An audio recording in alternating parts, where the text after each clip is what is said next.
Halo, assalamualaikum warahmatullahi wabarakatuh. Kembali lagi bersama saya di channel ini. Nah, pada kesempatan kali ini kita akan unboxing Samsung Galaxy S25 FE. Nah, ini merupakan HP flagship termurahnya dari Samsung atau versi terjangkau dari Samsung Galaxy S series. Nah, ini Fun Edition. Nah, untuk varian RAM-nya sendiri ada 8/256 dan 8/512 GB. Nah, untuk harganya sendiri itu dimulai dari harga 9 sampai 10 jutaan saja tergantung varian RAM yang kalian pilih. Nah, kalau kalian ingin membeli, nah bisa cek di e-commerce. Nah, itu link sudah saya sertakan di kolom deskripsi. Kalian bisa dapatkan di harga 8 jutaan saja. Nah, langsung saja tanpa basa-basi kita unboxing Samsung Galaxy S25 FE ini. Nah, untuk boxnya seperti ini, ada tulisan Samsung di samping kanan dan di samping kiri ada tulisan Galaxy S25 FE. Nah, untuk bagian box belakang tidak ada informasi yang banyak, dan untuk bagian bawah ada informasi email. Nah, untuk boxnya sendiri memang terlihat lebih simpel dibandingkan box dari Poco X8 Pro Max ini. Nah, ini bisa dibilang hampir setengahnya sendiri karena memang di Samsung itu tidak disertakan dengan adaptor. Berbeda halnya dengan Poco, Vivo ataupun yang HP yang lainnya, itu disertakan adaptor dalam paket pembelian. Nah, langsung saja kita buka paketnya. Nah, langsung saja kita buka Samsung S25 FE ini. Bismillahirrohmanirrohim.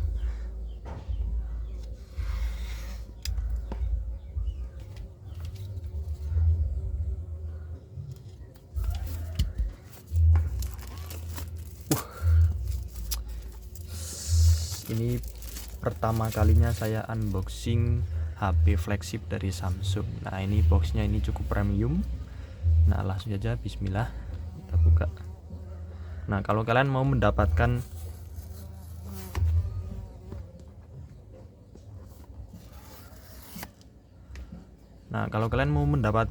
Samsung Galaxy S25 FE ini dimulai dari harga 8 jutaan saja. Nah, ini untuk boxnya. Untuk di dalam box ya seperti biasa Samsung, tidak ada hal yang menarik ataupun hanya itu saja. Di dalam pembelian hanya ada SIM ejector, terus kabel charger dan quick start guide. Nah, ini tidak mungkin kalian baca, dan kita langsung saja ke HP-nya. Dan ini Samsung Galaxy S25 FE varian 8/256 warna putih. Ini mewah sekali, mantap sih, keren. Nah, untuk bam kameranya cukup tebal dan cakep sih warna putihnya ya, dibuat di Indonesia.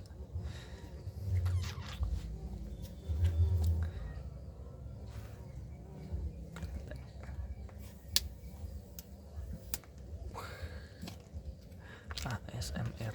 Nah, kalau kalian mau membeli Samsung Galaxy S25 FE ini dimulai dari harga 9 jutaan untuk di offline store. Kalau kalian mau membeli di online store, kalian bisa dapatkan di harga 8 jutaan saja untuk varian 8/256 GB.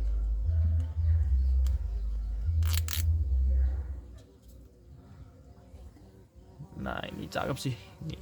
Ini sudah menggunakan bodi metal. Nah, ini bisa dilihat untuk frame sampingnya ada garis antena. Terus untuk samping tombol kanan ada tombol volume, tombol power dan garis antena. Terus untuk bagian bawah ini ada slot SIM ejector, Type C dan speaker. Ini sudah dual speaker di atas dan di bawah. Nah, untuk di samping nih polosan saja. Nah, untuk kamera sendiri terdiri dari 3 kamera, kamera utama, kamera ultrawide dan kamera telefoto. Untuk kamera utamanya sendiri beresolusi 50 megapiksel, untuk kamera ultrawide di 8 megapiksel dan kamera telefoto di 12 megapiksel. Ini keren dan cukup compact, ataupun bukan compact sih, cukup kecil di 6,7 inch kalau tidak salah.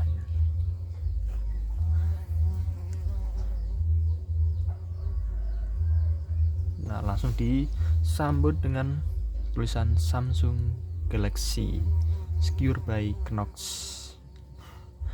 Nah, ini HP Samsung versi terendah, Samsung flagship seri terendah ataupun versi murahnya dari Samsung S series.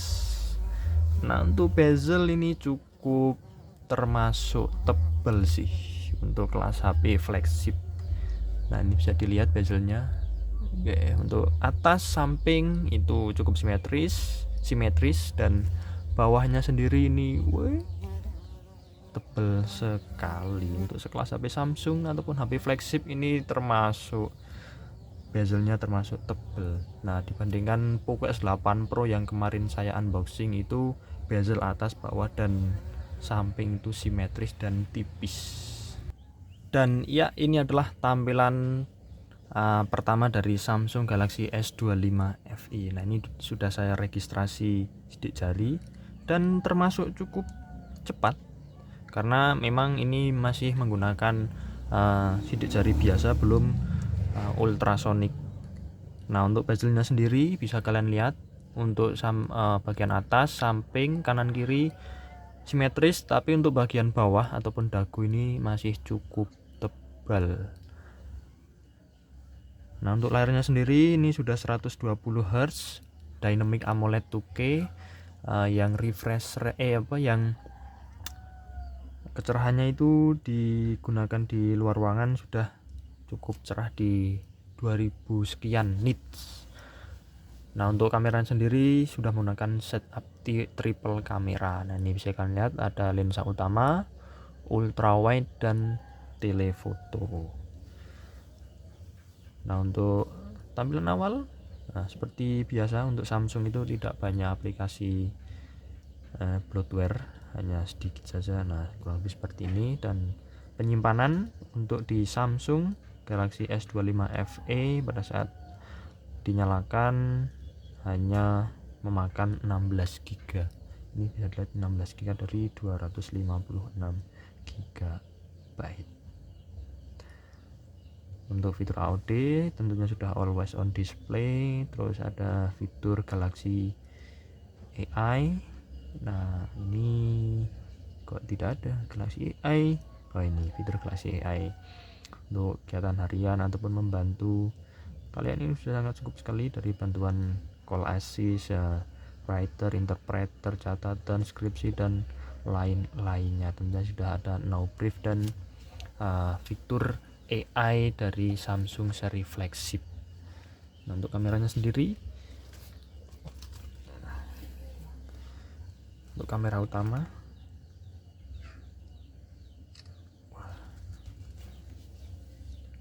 cakep sih. Nah, ini kamera Samsung S25 FE resolusi 50 megapiksel. Nah, ini untuk lensa telefotonya. Untuk zoom mentok sampai di 30 kali, 0,6, 1, 2. Untuk resolusi video bisa sampai 8K 30 fps. Nah, untuk 4K 60 fps, HDR, dan lain-lainnya. Untuk fitur kameranya sendiri ini ada foto pro, video malam, makanan, panorama, gerak lambat, dan ada video portrait ataupun video sinematik. Nah, untuk di iPhone.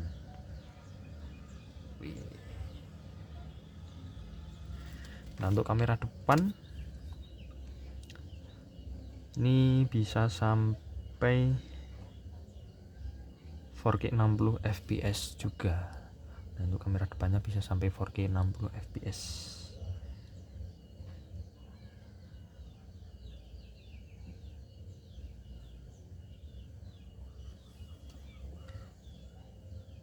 Bagaimana? Apakah kalian tertarik untuk membeli Samsung Galaxy S25 FE dengan rentang harga 9 jutaan untuk varian RAM 8/256 GB. Nah, untuk fitur-fiturnya sendiri ini cukup komplit karena ini termasuk seri flagshipnya dari Samsung. Nah, dimulai dari layar yang sudah beresolusi tinggi 120 Hz, terus di Galaxy ada Galaxy AI, terus fitur-fitur flagship yang lainnya seperti Samsung Tag dan lain-lain. Nah, untuk harganya memang termasuk tinggi di kelas harga flagship seperti Xiaomi 15T Pro yang menawarkan harga yang hampir mirip tetapi penyimpanan yang lebih besar dan sudah dilengkapi dengan lensa telefoto periskop 5 kali optical zoom, sedangkan ini hanya 3 kali optical zoom. Nah, untuk sensor fingerprint juga untuk 15T Pro itu sudah menggunakan ultrasonic, sedangkan ini masih menggunakan sensor fingerprint biasa. Meskipun ini cukup cepat, tetapi kalau kita menggunakan ultrasonic itu bisa lebih cepat lagi dan tentunya lebih aman untuk penggunaan harian ataupun yang lain-lainnya. Sekarang sekilas untuk Samsung S25 FE ini cakep untuk penggunaan harian ataupun all rounder. Nah, ini oke sih, karena update software yang lama di 7 tahun, terus UI yang smooth dan tampilannya interaktif. Nah, ini bisa kalian lihat smooth untuk Samsung Galaxy S25 FE. Bodinya sendiri juga cukup tipis, tidak terlalu tebal, di genggam satu tangan masih oke dan masih enak. Apabila ada kesalahan pada penyampaian video ini, sebelumnya saya mohon maaf. Nah, untuk video saya akhiri sampai sini saja. Kita akan bahas besok untuk video review di part selanjutnya. Terima kasih. Bila taufiq wal hidayah. Wassalamualaikum warahmatullahi wabarakatuh.